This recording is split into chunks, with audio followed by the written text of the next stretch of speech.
Okay, real talk. Have you ever walked away from a conversation feeling off? Like you just got guilt tripped, but you can't explain how? Or maybe someone in your life always twists your words to make you feel like the bad guy? Yeah, we've all been there, and today we're shutting it down. Look, manipulation is everywhere. Ads making you feel insecure to sell products, reality TV stirring up drama for views, even politicians using loaded language to sway opinions. But the manipulation I want to talk about today is the personal kind. You know, that one person in your life could be a partner, a friend, a family member who doesn't know how to communicate their needs without playing mind games. And maybe they drop little guilt bombs like, fine, I'll just do it myself, or twist your words to make you sound cruel, or play the victim when they're actually the one pulling strings. Sound familiar, right?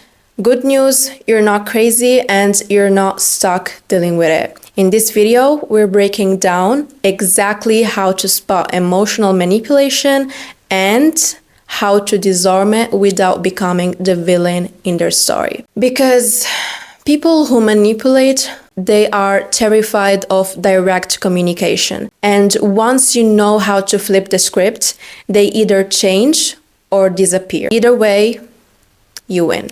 So grab your coffee and let's get into it. Okay, so we always assume the manipulator is the strong one in the dynamic. Like they've got this power over us because they know how to push our buttons, how to make us doubt ourselves, how to twist situations so we're the ones left feeling small.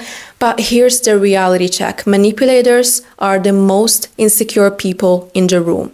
Think about it. If you are truly confident, truly secure in yourself, would you need to guilt trip someone into giving you attention? Would you need to twist someone's word to make yourself the victim? Would you play mind games instead of just asking for what you want?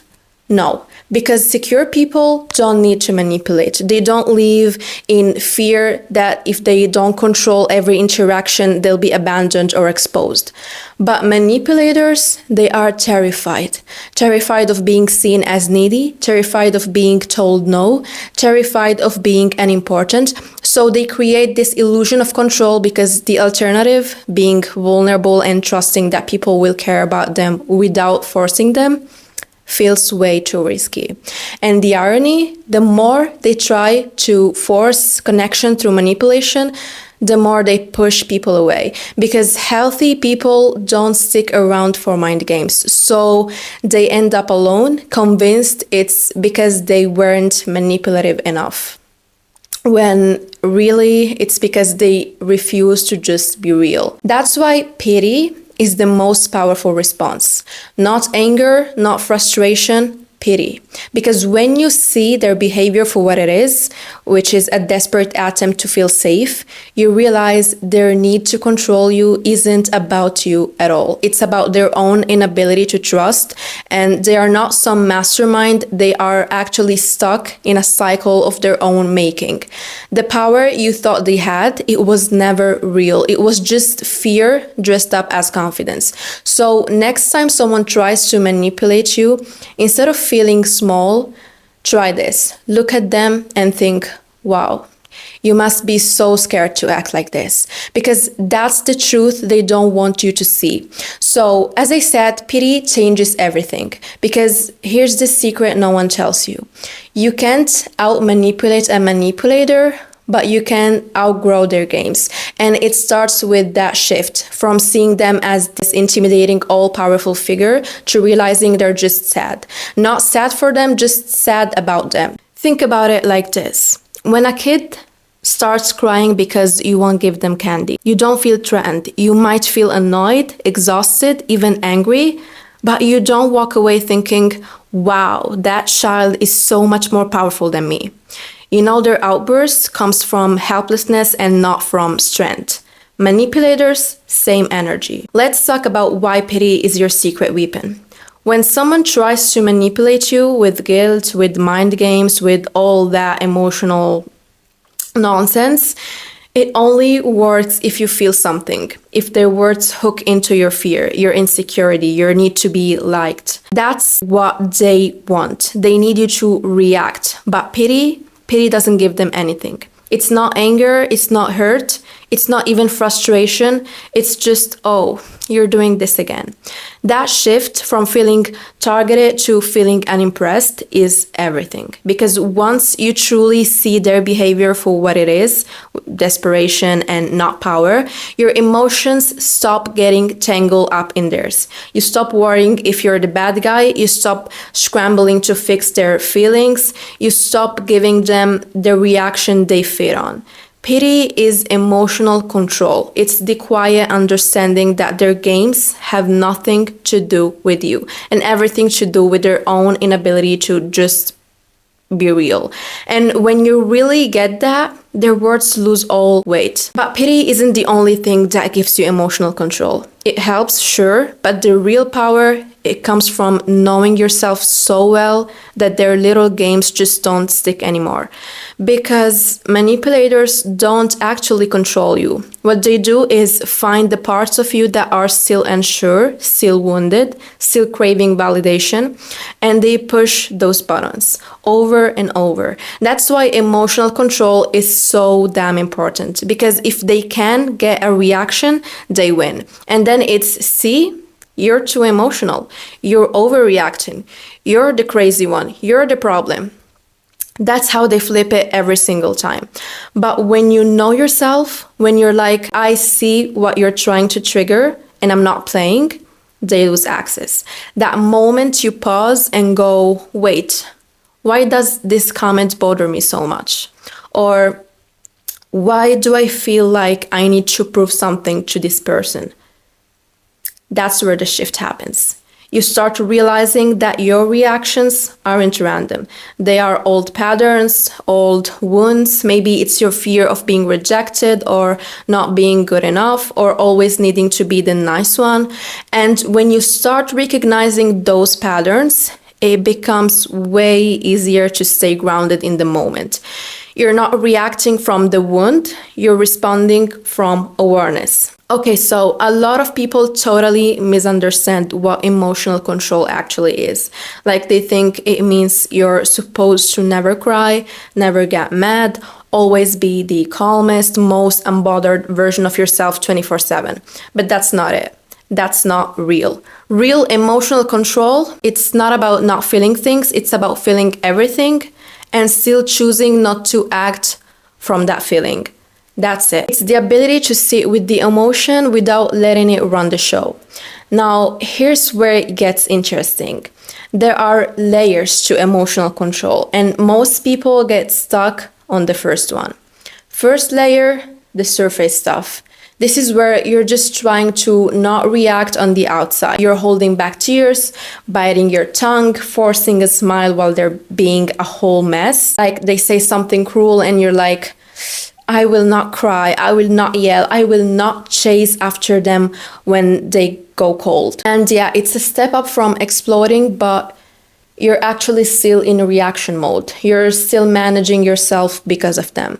They are still in control, just more quietly. Second layer, that's where the shift starts. Now you're noticing what's happening in your body. You feel your heart race, your stomach drop, and instead of immediately reacting, you pause and go, this is anxiety, this is fear, this is not a sign I need to act. This is just my body doing its thing. You start naming the feeling, creating space between you and it. You don't let it hijack you. And this is actually where pity can be super helpful in a way that helps you pull back emotionally. You go, they're doing this because they're insecure, not because I'm actually wrong or bad. That space, that's power. Then there's the deep work. This is where the real freedom lives. It's when you start asking yourself the big questions. Why do I care so much about what this person thinks? Why does this situation make me feel like I'm 10 years old again? Where did I learn to respond like this? You start realizing that it's about old stuff like childhood wounds, emotional patterns, old programming that manipulators just happen to tap into. That person, that manipulator in your life, they didn't create your insecurity. They just found it and started poking. But once you know that, you stop giving them access because you finally get it. Your emotions are valid. You just don't have to let anyone else use them against you. And that level of self-knowledge, that's what makes you untouchable. Because if you don't need their validation anymore, if you don't believe their version of you, they can't gaslight you, they can't guilt trip you, they can't control what they can't reach. Of course, part of this is about building self-confidence and self-esteem. Maybe I'll do a whole video just on that. But it all starts with awareness, knowing your own emotional map so well that nobody can hijack it. This stuff takes time and not in a you'll get there eventually quote kind of way. I mean, like, actually time. You'll be doing the work, thinking nothing's changing, and then out of nowhere, you're like, wait, I didn't lose my mind over that thing like I usually do. It's weird. Like, yeah, you still feel it, obviously. You still get triggered. You still want to scream or cry or send the whole paragraph, but you pause, even for a second. And that tiny pause, that's the shift. And sometimes the win is literally, I only cried for 20 minutes this time, not an hour. Or okay, but I almost didn't text them back. Like, it's not dramatic, but something in you knows this used to break me. And now I'm still here. Bit more grounded, bit more aware, bit less reactive. You're not subtly cured or whatever. You're just catching it sooner, feeling it without fully falling into it. Like, okay, yeah, I feel this, it sucks, but I don't have to let it run the whole show. And the stronger you get at handling your emotions, the less you'll even need these skills. Because manipulators go after people who need their approval, people who fear their anger or silence, people who react immediately, like when they say something shady and you instantly jump to explain, defend, apologize. But when you become someone who doesn't beg for their validation, isn't scared of their moods, lets their comments just hang there without a reaction, they'll either actually start treating you better because nothing else works, or slowly fade out of your life. Okay, now that we've uncovered the truth that manipulators feed on unhealed patterns and emotional reactions, let's talk about how to actually dismantle their power. Because once you see the game, you can change it. And it doesn't require grand confrontations or becoming someone you're not. It's about small intentional shifts that pull the rug out from under them. Think of it like this. If their tactics are hooks, emotional control is the art of being slippery, so nothing sticks. Let's get into it. Okay, ideally, the best move with manipulative people would be to cut them off completely, like block, delete, no access, no drama, no second chances. That's the dream, right? But let's be honest. Life is messy. Sometimes it's not that simple. Maybe it's a coworker you see every day. Maybe it's your boss. Maybe it's a parent, a sibling, a partner you're not ready to walk away from.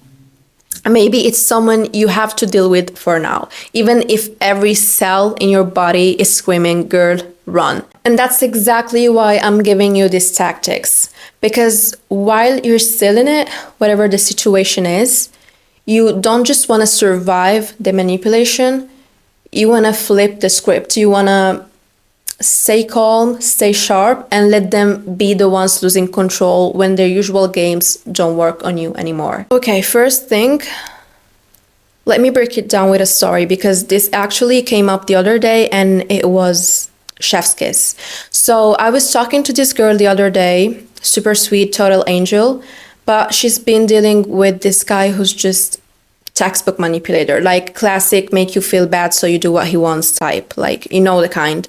Always playing victim, always twisting things to make her question herself. So she tells me, he said, if you actually cared about me, you'd do this for me. And I was like, oh no, he didn't. So I go, girl, here's what you do. You play just dumb enough that he has to explain himself, but in a way that he ends up looking ridiculous, not you.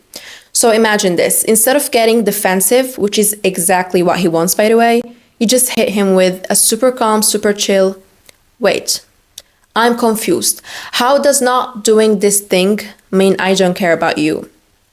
Like, explain that to me. And then you just wait. You let this silence sit there. Maybe raise an eyebrow, maybe tilt your head. He doesn't have an answer. He's not making a point. He's just trying to guilt her into doing what he wants. And when you make someone explain their emotional blackmail out loud, it never holds up. It falls apart the second it hits ear. And that's exactly what happened. She told me he started backpedaling immediately. Like, first it was, well, I didn't mean it like that.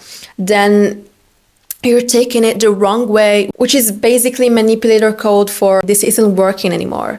And I was like, yes, girl, that's when you know you've won. Like, just watching them slowly realize their usual little tricks aren't landing anymore.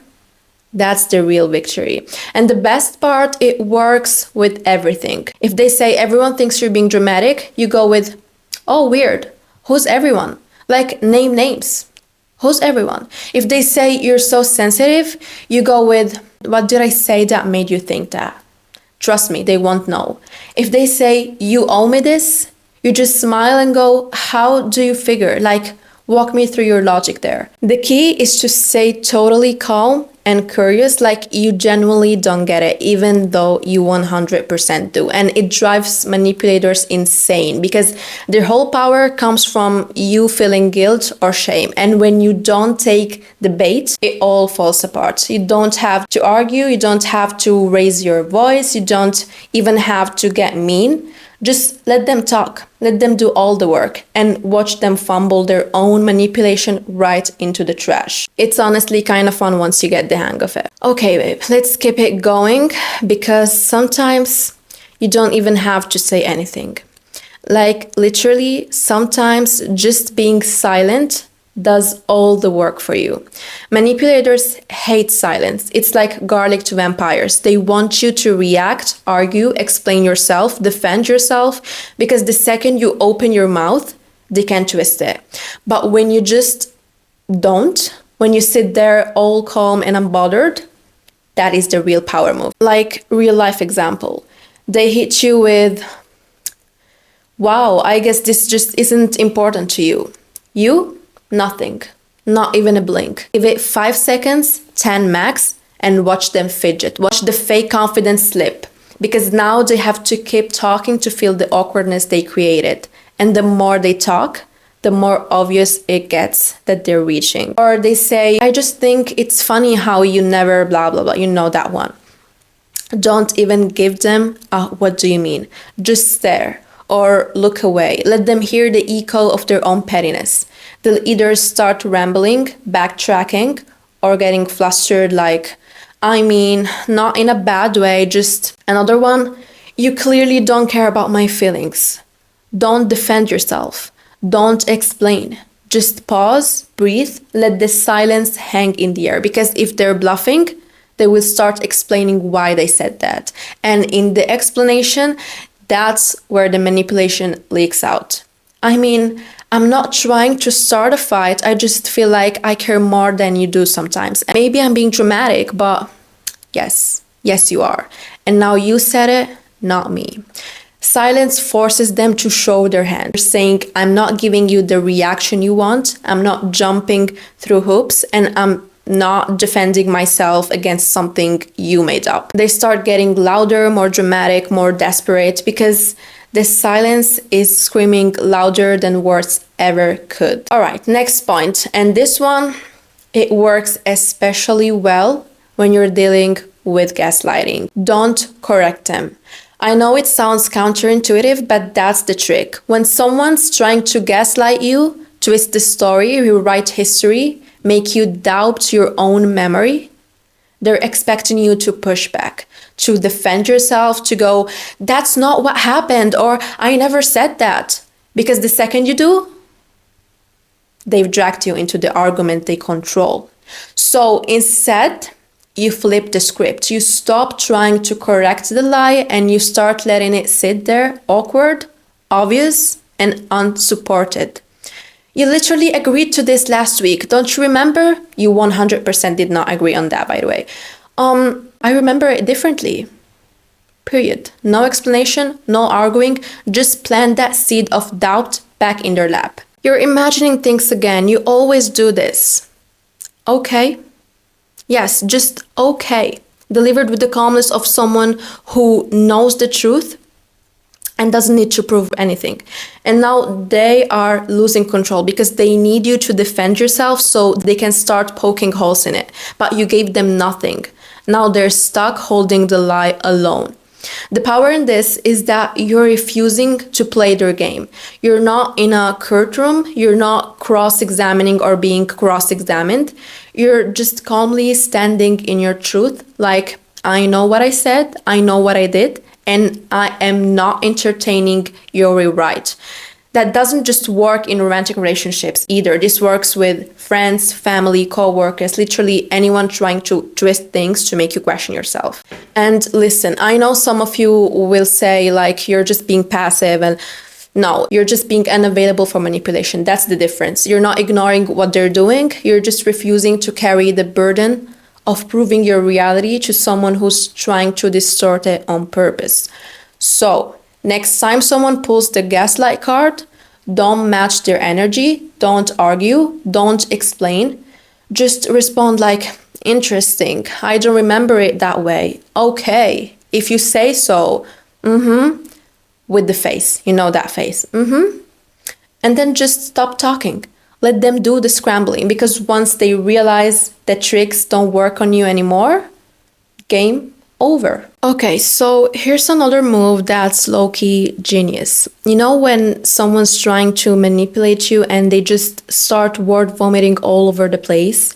Like they're throwing a million things at you at once, accusations, guilt trips, random details, and it's all just this big emotional mess designed to overwhelm you and confuse you. Here's what you do instead of getting sucked into their drama. You just go, wait, okay, hold up. Let's take this one thing at a time.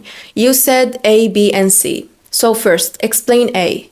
Why do you think that? That's game changer. Because now they can't just hide their nonsense in a flood of emotions. They actually have to make sense and justify each piece. You're making them do the work, and the best part, you say it all calm and curious, like you're just trying to understand. So look, at the end of the day, manipulators only have as much power as you give them. And after today, you give them nothing. I want you to drop a comment telling me the wildest thing a manipulator ever tried on you, because we've all got those stories. And if you know someone who needs this energy, send this to them. This is all for today. I hope you enjoyed this video. See you in the next one. Bye.